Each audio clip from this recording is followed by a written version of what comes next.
Hey, everybody. Welcome back to the Shots Fired podcast. We're going to be giving you an update on the attempted assassination yesterday on Donald Trump. We released a video yesterday with whatever information was available to us yesterday shortly after the event, which wasn't a whole lot. More things have developed since the attempted assassination yesterday. Look, there are... And will continue to develop. For months and months. Extremely. Then that's, like, we don't have the facts yet. And I think that's the most important thing here is... Yeah, I think we could do an update video probably every day or every half day. Things are going to change tenfold. Well, and we wanted to comment about that. And here's the thing. People are coming out and saying all of these different things, that they talked to somebody or somebody said this, and then that's getting reported to the news. And you got to understand the media is going to spin this stuff up to create the story, right? Coming from a law enforcement angle and from our perspective in law enforcement, when we gather facts and information, we have to back those facts up with evidence. And to do that, you have to start a case, follow the leads, and you got to create your own evidence to back whatever it is that somebody is saying. You can't just take what somebody says and then say that's exactly what happened.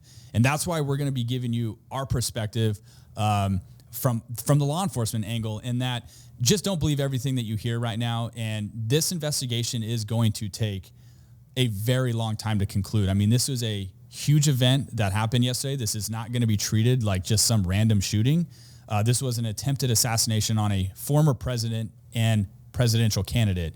It's a huge deal. Now, what you just talk about, shootings or something, just in your experience, how many times has the suspect information changed? All the time.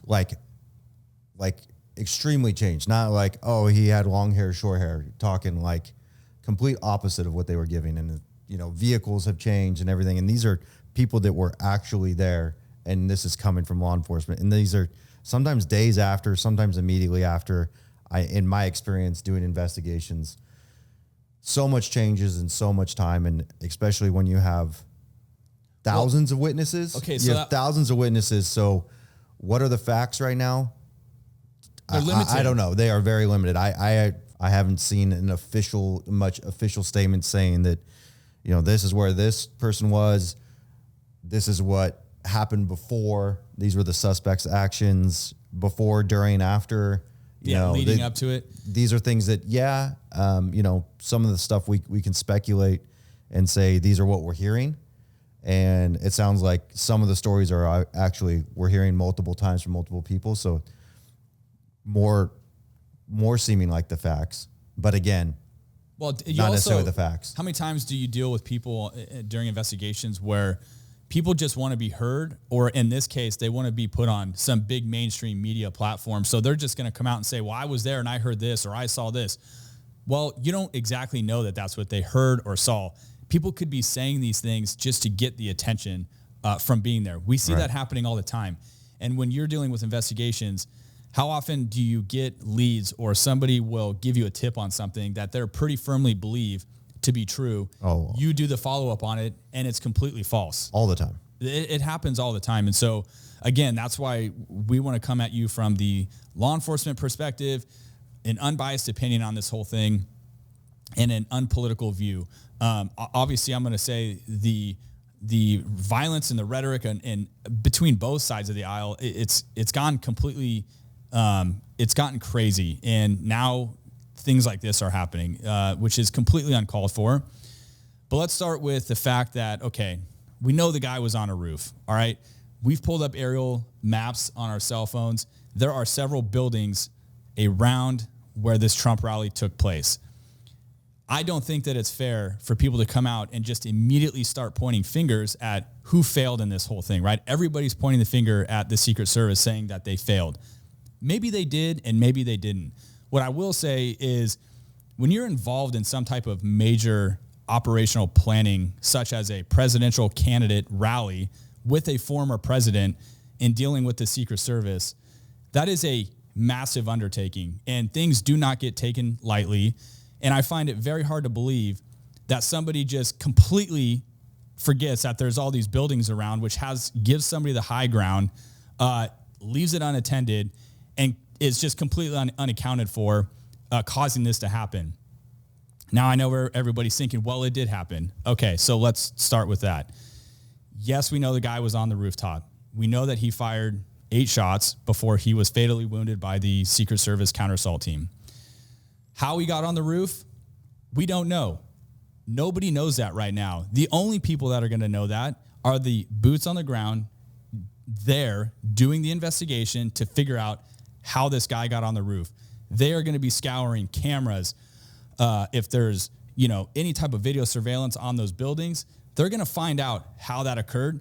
But I can promise you that they are not going to come out and publicly say it a day or two leading up after the event. That is just not going to happen. So all this speculation out there, to me, it's white noise. We were talking, when you're talking about operational planning, when you're boots on the ground, you don't get to decide what you're going to do, where you're going to be. You don't get to just go rogue and do your own thing, especially in something like this. That stuff comes from the top. Somebody creates an operational plan, puts it on paper, debriefs everybody that's on that plan, and you are given specific roles and responsibilities and an assignment. Yeah, that is what you stick to. And based on the resources here, which again, we don't know. We don't know what resources were there or whatever. But at some times, they're going to look at their primary threats, and my guess is that the Secret Service is going to handle hey, this is where I would think the crowd or something like that is more of a primary threat. Maybe this rooftop, not that rooftop. Maybe it just got to the point where they're like, this rooftop is more likely, more dangerous for us.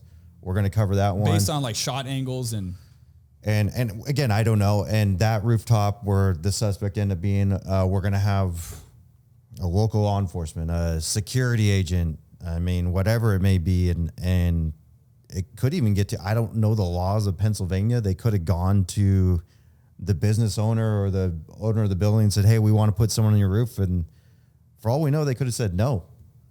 I mean, I don't know. Are they allowed to do that? I don't know how the laws just work. Take over buildings. Yeah. And maybe I don't know how that works, to be honest. You could have had a situation where maybe it wasn't unaccounted for, like everyone is claiming. And look, that might be the case, but we have to wait and find out. But let's just say that it wasn't, and somebody was assigned that particular building. You made a good point, dude. It's hot. Like, you're in full kit gear.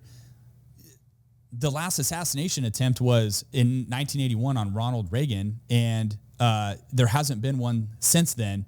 And you mentioned yesterday on yesterday's show that there's probably been thousands, tens of thousands of times where presidents have been out in the public and nothing has happened.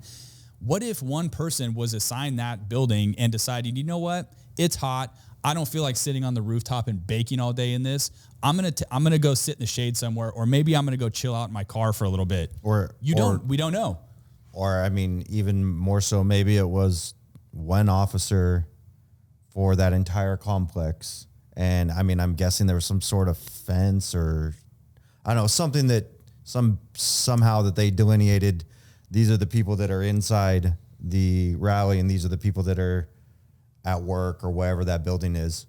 And, maybe they had to cover a fence line. Maybe they had to cover this. Maybe they had to cover that. Maybe it was just simple resources. And again, like we can lack of it. Yeah. And we can argue that all day long and get into, they should have had more resources. But I mean, obviously when something like this happens, there should have been more resources. But I mean, there should be more resources everywhere. I mean, that's an argument for everything. Like, a murder happens down the street. Shouldn't there have been a cop there?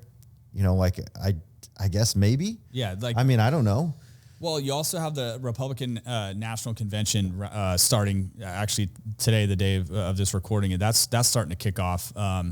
We don't know what resources were delegated to that because the former President Trump is also going to be speaking there. So what resources were pulled there, and then what resources were pulled for this rally?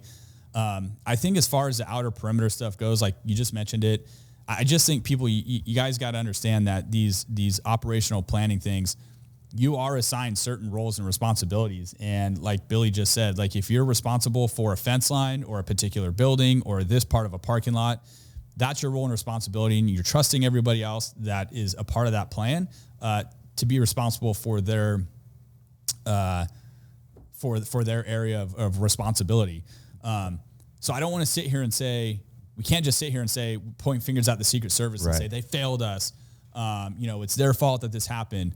I want everybody to understand that this doesn't come from boots on the ground. This comes from much higher than that. And when you're talking about presidency, that's high up stuff. So I would like to say the boots on the ground, I thought from the footage that I've seen, did a fantastic job of reacting to the threat.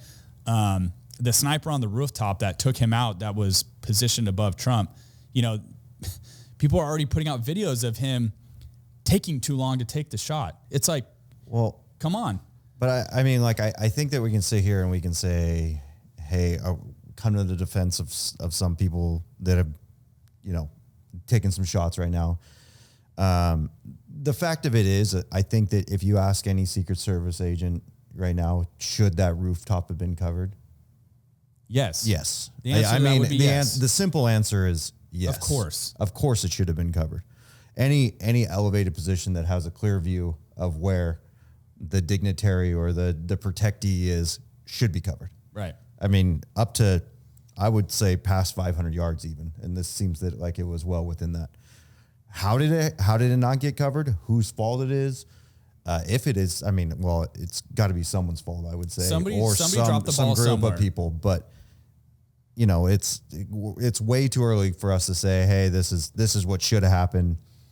This is how it should have been done. Which, we have some ideas on it, I think. Mm-hmm. But my expertise are not in dignitary protection, and my expertise are not in Pennsylvania. My expertise and as far as I'm concerned, yours aren't either, right?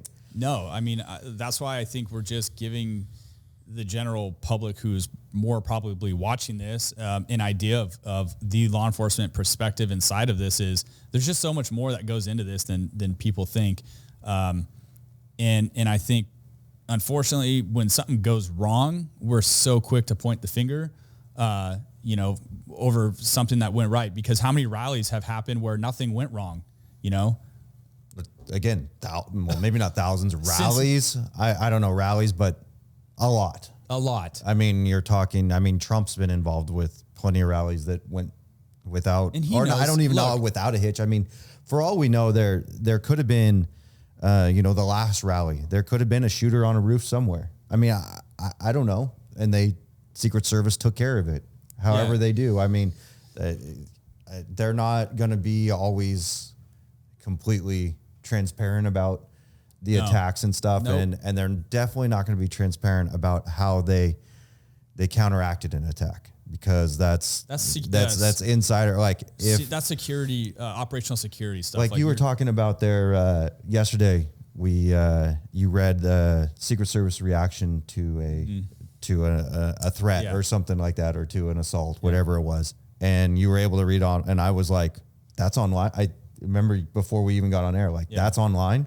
I was shocked to that. And I think it was kind of more of this is a straightforward guideline kind of thing. Not exactly how it's done, or, all the ins and outs of it. But,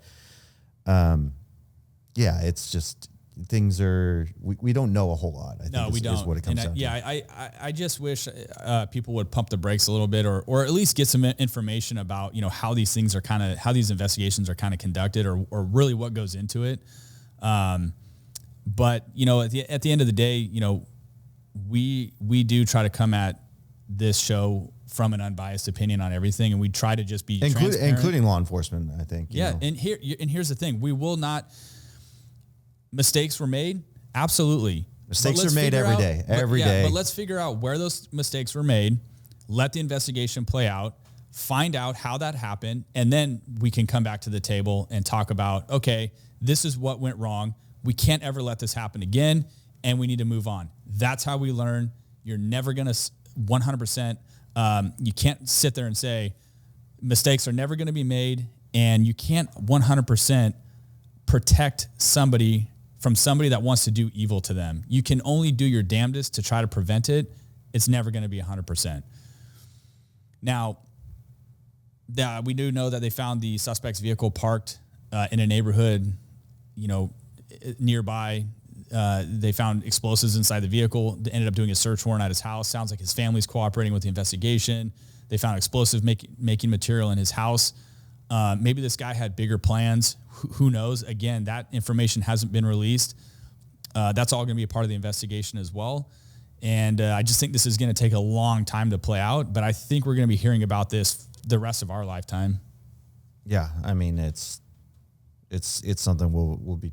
Yeah, I mean this is historical. This will be talked about for a long, long time. And I think the worst part is there's plenty of victims. Yeah, there were several victims in this whole thing. 2, I believe, are still in critical, and one of them unfortunately died. Corey Competore was there with his family, enjoying the rally, a retired fire chief, and ends up inadvertently getting killed by some evil person there to do harm to somebody else. And this guy, unattended target, gets killed. I think that's horrible. There were reports saying that he was laying on his family to shield them from the bullets, and ends up dying as a result of that. So he's the real hero in this story, in my opinion. We hope that the other victims pull through. This was a tragic event. I mean, anytime something like this happens to anybody, it's horrible. But where we are right now in society with politics and the election season coming up, and both sides of the aisle are just so heated and going at each other, I think it all needs to stop. Hopefully after this event, that is one I'm hoping positive outcome from it is people kind of pump the brakes a little bit with the rhetoric. It needs to just stop. Well, hopefully we'll see. Yeah. I mean, I think security is going to be pumped up on a lot of things. Absolutely. That's going to be a thing that happens from this. The other thing is I'm pretty sure, I don't know a whole lot, but the Republican National Convention that's coming up is indoors, which perimeter's a little bit easier to establish indoors. Oh, even that, they're even saying that thing is being way beefed up. And they're doing, obviously your inner perimeter is going to be they might even have a different inner perimeter, but I mean the building, which they'll be able to secure, I think. And then you have an outer perimeter with vehicle checks and another outer perimeter. I mean, it's going to be wild, right? And people that are planning on going to that is going to be get there early, I would say. Yeah, I mean, we won't sit here and belabor this. We did just want to give a quick update from some of the facts that I guess that have come out, but then also, like we had said, just don't believe everything that you're hearing right now. Calm down, let this thing play out, and there are going to be a lot of lessons learned from it, for sure. We do know that mistakes were made, but let's figure out where they were made first before we point fingers. That's all I have to say about it, unless you have something to add to it. We wish everybody to stay safe. Keep you updated, and we'll see you on the next one.